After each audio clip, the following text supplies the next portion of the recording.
Thank you, Stephen, to take off on your death and rebirth theme there.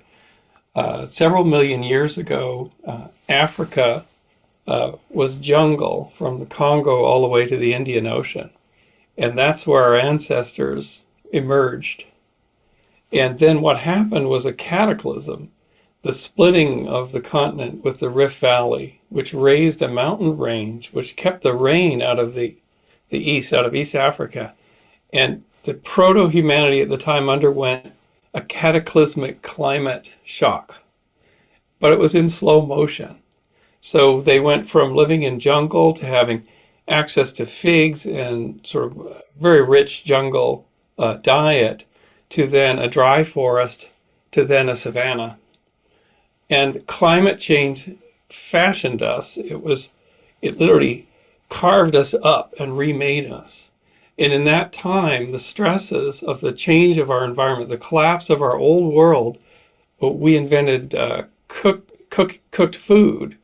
We invented tools we never had. We perhaps, if Dennis's brother Terence is to be believed, his hypothesis to be believed, we discovered caprophytic mushrooms and other psychoactive plants and fungi in the savanna. And that is where we came to consciousness. That rigorous and tough shaping experience created humans. And that prepared us to go out into a world. And here we are in the second, third decade of the 21st century with a climate change coming at us in high speed and fast motion. And, induced by ourselves and by our massive metabolism of the planet's resources. But this time, we have access to not only caprophytic mushrooms, but a wide range of psychoactive compounds to help wake us up into another level of consciousness. But we need a stress. This is always in the past required a stressor to evolve us more quickly, to wake us up, to force us out of habit. And this time we're also interconnected as a single tribe. What we're doing right here. So instead of isolated tribes on the savannah that are discovering things and inventing them and sharing them with other groups, and is also in conflict with other groups, we're a single interbonded moving tribe, a sort of gelatinous tribe that shares amongst itself. And so we share all the tools of our awakening and awareness and all of our anxieties and everything, like in the film 2001, where you see that tribe that Stanley Kubrick depicted, the fears and then the awakening to consciousness touching the monolith. And so in a sense, we're all now able to touch the monolith. It's not just sages of old. It's not just the meditators on the mountaintop. We have this access, and it's a confusing, huge mass of technology and culture and whatnot.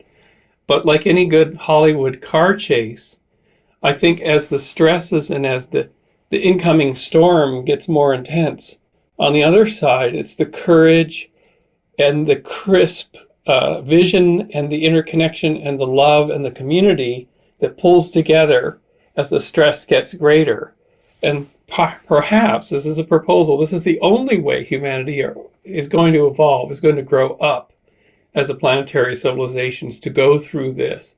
And actually we are, perhaps we could be advised to think of this as a beautiful gift coming through the biosphere, coming through complexity, this keyhole that is going to carve us into a new shape. As we figure out how to go through the keyhole, we figure out the tumbler and the locks and whatnot, and we make our way through.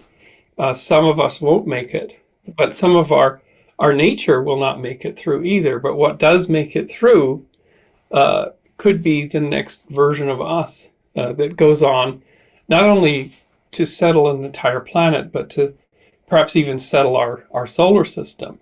But from a mature basis, we'll have dropped so much and left it in the death reverse birth process that Stephen mentioned.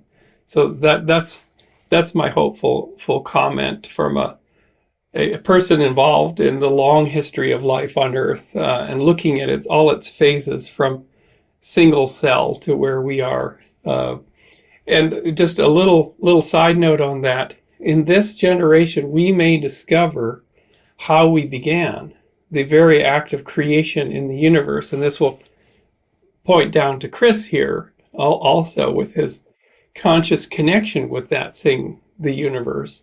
And so we are getting new myths, in the sense they're beyond myths. They're more powerful stories to come and lift us up and open us up, more powerful than, because we have science. We have the James Webb Telescope, and we have protocell science where we can watch things starting to evolve toward life. It's just awesome. It just blows your mind. And perhaps it will be a new spiritual basis for us to go forward and give us a lot more strength in knowing as these stressors come that are the required process to evolve us. So I think I'll conclude there.